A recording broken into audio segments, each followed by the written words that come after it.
Hey everybody, welcome back to my channel. You are watching Bonren vs Solo Queue. Season 16 is underway, you guys. It is literally so chaotic. I don't even know what's going on anymore. We got level 20 Kayles in the top lane. We have Aphelios in the bot lane, one-shotting people. You got Katarinas and Akalis in the mid lane with their little Hextech gunblades.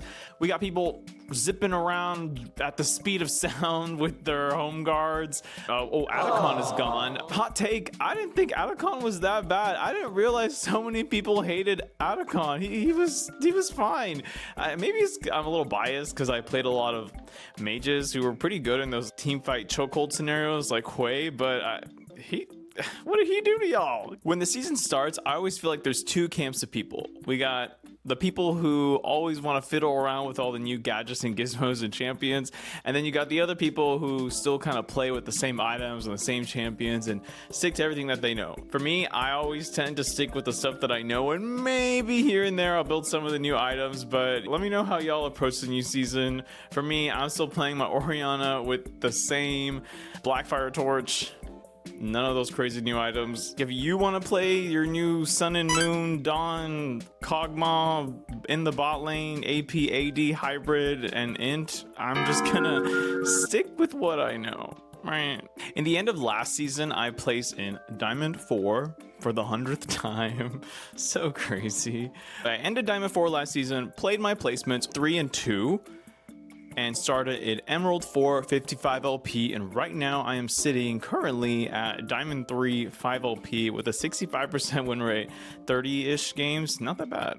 Not that bad. As far as my thoughts on the new season, bot lane for sure scales way faster than they used to. I think they hit 3 items really early, so they tend to have a little more agency than they used to, which honestly I think deserved. They have been on the back burner for so long. It always felt really bad to sort of play them. They felt like a backup dancer in a big show up until the time they get their 5 items, which was very late into the game.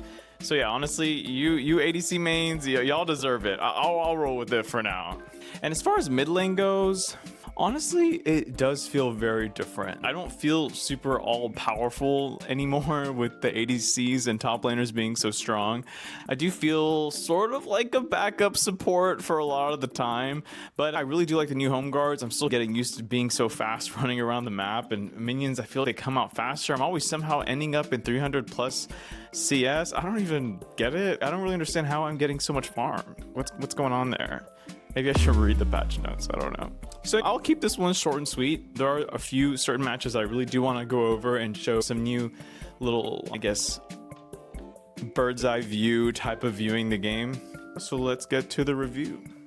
Oh, and just like last time, do not forget to like, comment, and subscribe. Thank you so much for watching this. Yeah, so let's get to the review. Yeah, so game number 1, this is going to be Katarina versus Kayle. Where do I begin? So yeah, level 2. I'm level 2, right? This was a huge mistake. I thought maybe I can go for a punish with the E when Traverse tries to go for these last hits, but boy, I was wrong. That is not happening here. This was the biggest mistake of a lifetime that costed me to miss my charm. She gets a huge trade on me. She had ignite. I waste my flash. Horrible. Now, this is not going to be the end of the review, because there's actually a lot that I can gain from this. There's a lot more I can explain than just this much. Okay, so I'm going to go show y'all a really pivotal part of the game that I think really did solidify it. All right, so I'm chilling now, part 2, right? I'm chilling against this Katarina. All right, so it's me and this Katarina. She's Omega fed. I'm just sort of like chilling, trying to get by, making sure I survive in this pretty even game. My feeding, inting, Malphite top lane wants to come mid lane to go for this gank. I'm like, okay, should we do it? I miss everything. Wow, holy moly. He misses everything, bro. Disaster type /FF. Bro, so bad. We do win this game though. Gotta keep a calm head. Yeah, we do win. Let me show you part 3. Alrighty, so scenario number 2, or sorry, this is scenario number 3. So yeah, I'm bot side with their most fed player on the team, which is Katarina.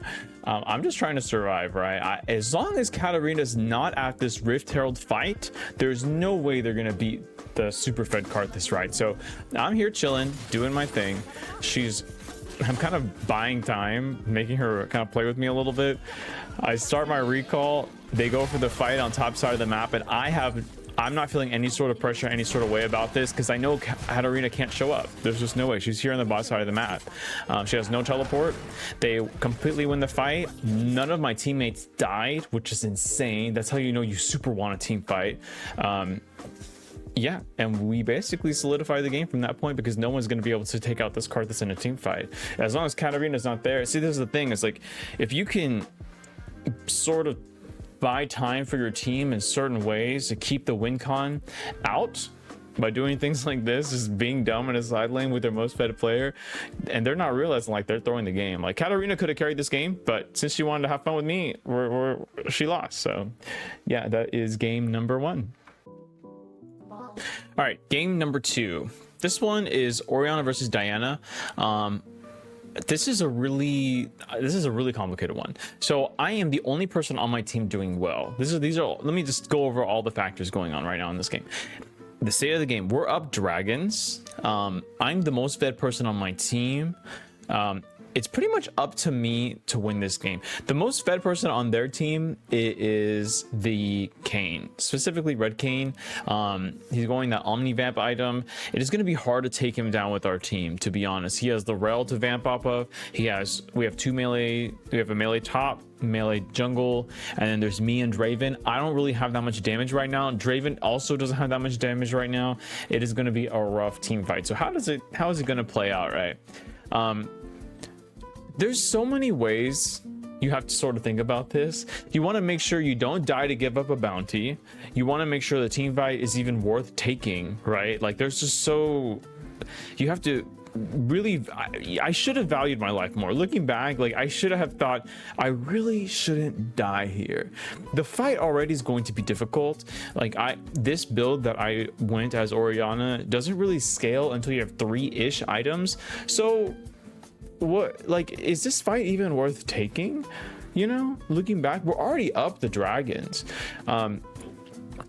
Our oomph for our team isn't going to really hit until about 3 items across the board, right? So let's see what kind of goes on here. So fight's about to happen. We're going for this dragon, right? Graves is dead. He can teleport. Remember, every top laner has teleport now. Let's not forget. We're going for this dragon. Their mid laner's mid. Kayle is coming up.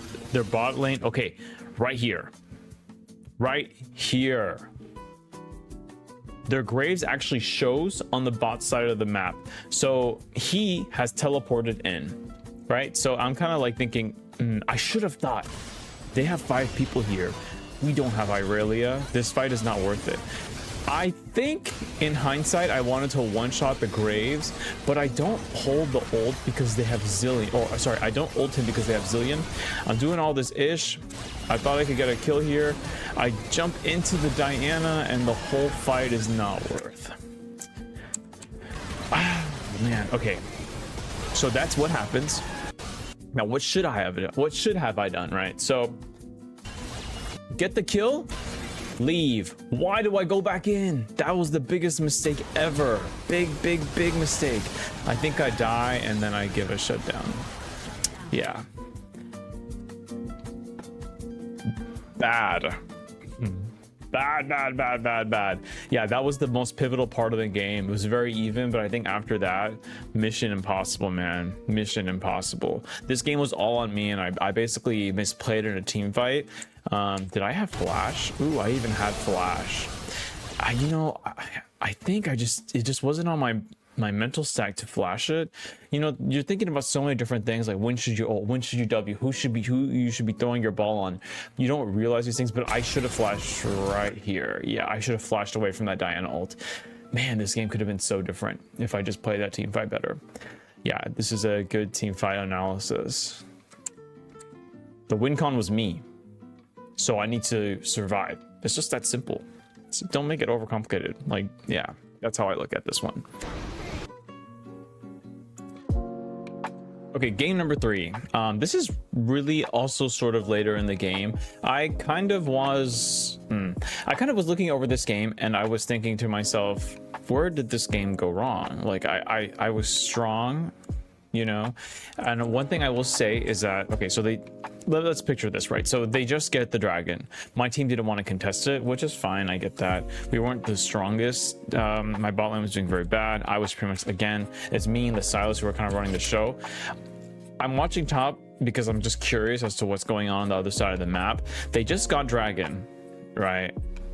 Now, if you look at where the wards are and the vision on the bot side of the map, there is a certain little spot, right, that the jungle Malphite can walk through without getting spotted by vision. So I'm over here kind of doing my thing. Malphite tags me with his range slow, instantly ults me, and then Malphite shows up. Yeah, these are the certain kind of things you need on your mental stack to remember, can I die here? And the answer, looking back, is yeah, I can die here. There was no fight at that dragon. They have their ultimate up. You can just get one tapped on the side in the side lane, and these are the certain things you have to kind of keep in your mind, especially as an immobile mage in a side lane. Like this is the hard part of the match for you, and you dying is exactly what you're gonna what you do to lose a game. So just because it's hard doesn't mean it's excusable to die. These are the certain things you need to kind of keep in your mind, and then this is how it plays out. I get a double ult and they also get a double ult on me and I die. Feels bad, but not too bad. Yeah, so that's pretty much it.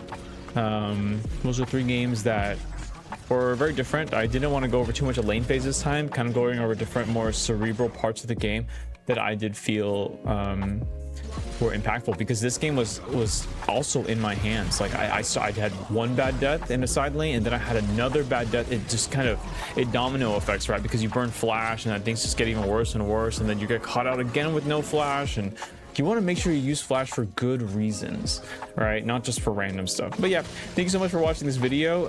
If you made it this far, please like, comment, and subscribe. Show some love in the comments. I really do appreciate it. And you guys have a great day and enjoy season 2026, season 16.